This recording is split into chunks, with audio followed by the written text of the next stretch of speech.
It's the kind of afternoon where, if you lived anywhere near Harlem, you'd know to stay inside.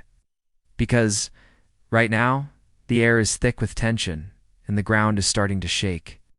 Something big is about to happen. Something green. Something angry.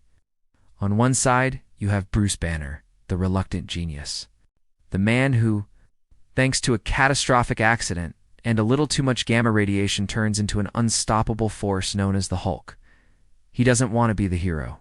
Honestly, he just wants to be left alone. Fortunately, there's not much chance of that today. Because on the other side, charging forward with all the subtlety of a wrecking ball, is Emil Blonsky.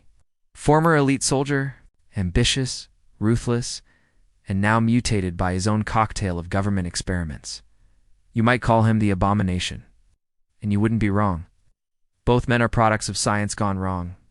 Or maybe science gone to right, the result of powerful people desperate to recreate the super soldier myth. Banner got there by accident. Blonsky got there because he needed to prove he could still fight. Prove that he was still relevant. It's a tale as old as comic books. Envy, power, and a little bit of reckless military spending. But today, philosophy takes a back seat.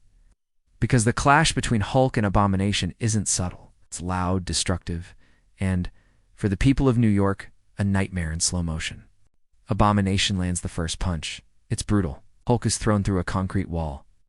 He barely flinches because pain, to Hulk, is just another word for Tuesday.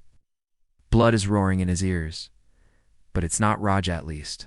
Not this time. It's determination. Because this isn't just another monster. This is personal. Because Abomination is what Banner could have become. No self-restraint. No line between genius and brute. It's just violence, unleashed and unashamed. That's the real terror for Banner. Not losing the fight, but becoming what he despises most. The streets are chaos. Sirens wail. Cars flip. Pavement cracks. Civilians scatter in every direction as green collides with gray over and over. Some spectators whip out phones. Others find cover. Meanwhile, both monsters trade blows that sound like thunder. For Abomination, it's all about power. He's bigger, stronger, and completely unshackled from conscience. He grins a true predator. Each roar is less a warning and more a challenge. After all, this is what Blonsky always wanted. An opponent who can finally give him a real fight. For Hulk, it's never been about fighting. He knows deep down that every second he's out here is putting innocents in danger.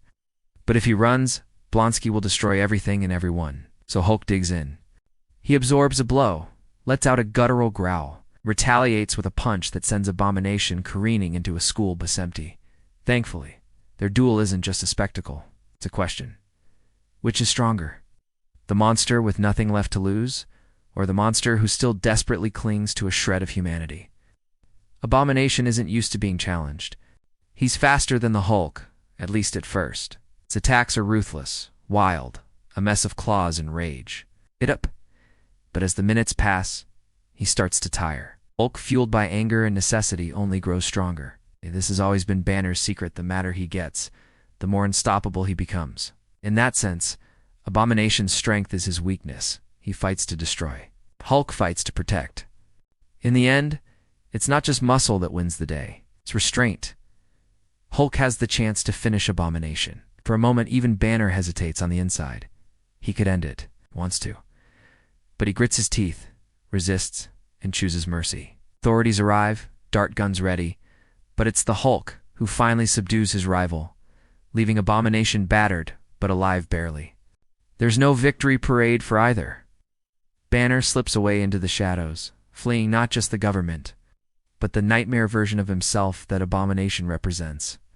In the aftermath, the dust settles on a neighborhood that will be repairing crater-sized potholes for months. People debate what they saw: two monsters or two men shaped by the world that made them. The government redoubles its effort to control the Hulk, while reporters scramble for a soundbite. And somewhere, Banner keeps running, not because he's afraid of the fight, but because he's afraid of what might happen if the monster ever wins. When gamma rivals collide, the real battle isn't just between fists or power or destruction. It's a fight for the soul inside the monster. And, for now at least, that's one fight Banner still refuses to lose.